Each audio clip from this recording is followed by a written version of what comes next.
Thanks very much. I would like to welcome to the stage my colleague Miranda Johnson, who's going to moderate the next session.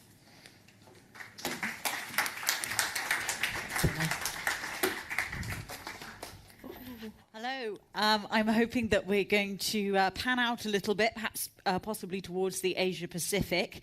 To do that and to discuss politics with the sort of next generation and politics and young people, I'd like to welcome to the stage Kun Thanathorn, who is the leader of the Future Forward Party in Thailand.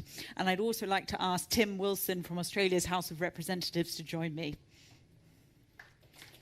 Thank you. So, wherever you like. Thanks, Tim. Thank you. That's fantastic. I think I'll perhaps start with you, Thanathorn, if I may, because I mean your party and your movement.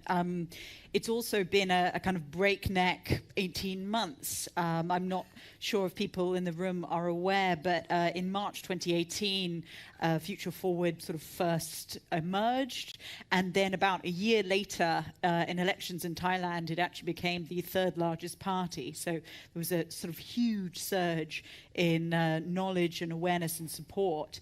And so, in a sense, you're also a political disruptor. Just one perhaps more inside the system. Mm-hmm. I wondered if you could tell us perhaps what you learnt along the way. I mean, why you decided to get involved in the messy game of politics, and whether you still have the kind of optimism that Future Forward can get the things done that it was set up to do. You see, over the past 5 years, since the military junta seized the power in 2014, they have cracked down on political oppositions. They have taken control of the large swaths of the media. They suppressed the free speech and human rights. They brutally repressed the human rights activists and civic campaigners. They drafted the new constitution by themselves and for themselves. They rigged the election. So back then in 2017, my friends and I, we thought that there's no hope left in this country. And somebody has to stand up and do something. Somebody has to stand up and confront the military junta. So I decided that if there's no political parties out there, existing political parties out there ready to do this, ready to confront them, ready to challenge them, we have to stand up and do it ourselves. So that's why we started this political party. So it's been, the journey has been 18 months long, so it's still very young. We are still imperfect as a political party. There's a lot of things we have to learn, but one thing that is clear, that this party is not about just about public policies, but I think it's a political project of the people of our generation. You know, in my country, there's been, in the past 87 years, since the democratic revolution in 1932, there has already been 13 coups d'etats, more than any other country in the world. And because of so many coups, democratic institutions were not allowed to build strongly. So I think that's our mission, that this thing should end within our generation. Coup d'etat has to be history in Thailand, so that the people of the next generation could fight their own fight. You know. And it's one thing to be an opposition movement. Since Future Forward's members came into the lower house in Thailand, what are the lessons being learnt now? It's more difficult, perhaps, to try and be part of the system than to just oppose it. I think it's clear that in order to change, in order to bring down the junta, the regime, you need both movements outside the parliament as well as a voice inside the parliament. So I think this has to go together. There's no other way you can, build the momentum without the force outside and the force inside. Thanathorn, do you think that the moment that Tim refers to, the sort of moment for change, the moment has come in Thailand, perhaps for the next generation that wants to move beyond the old divisions in the country between red and yellow? Well, I think red and yellow shirt movement that happens over the past decade is a manufactured crisis. I mean, if you look at the political crisis in Thailand, the junta, they divide us, they polarize us, they want to divide and conquer the people. So it's very important that there is a conflict between the people, so that they could paint the picture in a way that democracy is the problem, dictatorship the solution. I think that's what they want to paint. That's what they want people to see. So I think, and those who benefit, those who manage to capitalize on this conflict is the big capitals, few influential families and individuals that have close connection to the junta. These are the people who benefit from this. In 2018, the Credit Suisse, a bank, released a report on the gap between the rich and the poor. And Thailand has become the worst in the world.